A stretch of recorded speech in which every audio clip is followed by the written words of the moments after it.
everyone. Once again, this is Coach Booker, and what we're going to discuss briefly today in the next 3 to 4 minutes is the hand pivot point.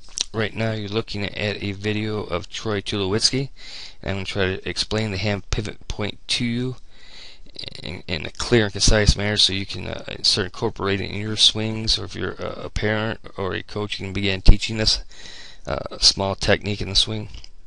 The hand pivot point is just that. If you think about the example of the Ferris wheel and the pinwheel. Ferris wheel is big and round, it spins slow. Pinwheel is small and fast, it rotates faster, it spins faster. And that's how you want to use your hands when you swing. You want them to act like a pinwheel. And the way I describe this to the students I teach, it's a pretty simple concept. If you take a stake or a nail, drive it through your hands, through the handle of the bat, into the back shoulder, you created a hand pivot point. Alright, a couple things with a hand pivot point I'm going to point out. I'm going to draw these lines in here for you and then erase them. Here's his setup. If you look at the elbows, they're at a certain width apart. He's basically built in a triangle into a swing.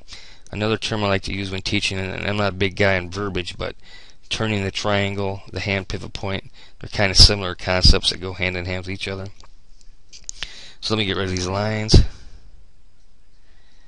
And what I want you to focus on is his hands and where they're in the location of his back shoulder.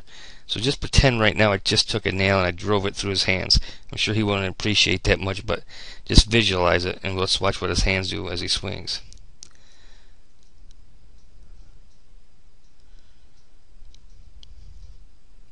Now, 2 points to notice. The hand pivot point never changes in the back shoulder. Hands stay exactly where they are. The elbow width from, draw a line for you. This elbow width between elbows will not change as he swings.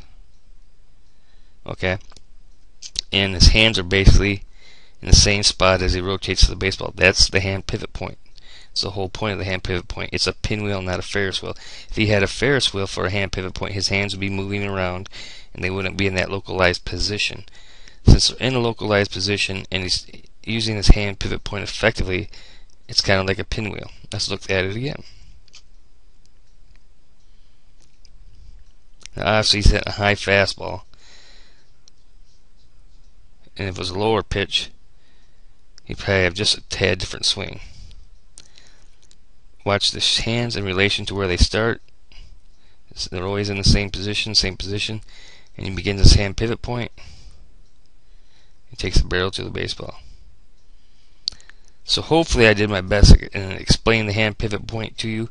I hope this quick tutorial will help you guys out, maybe help you understand this concept. It's important to start incorporating this into your swing. It's going to give you a little bit more consistency and a little bit more power in your swing. And if you're a coach or a parent, just kind of find a way to explain it.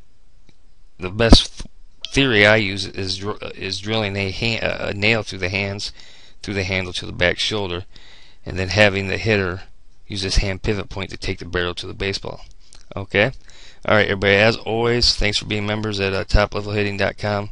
I'll get back to you real soon with more tutorials. Thanks.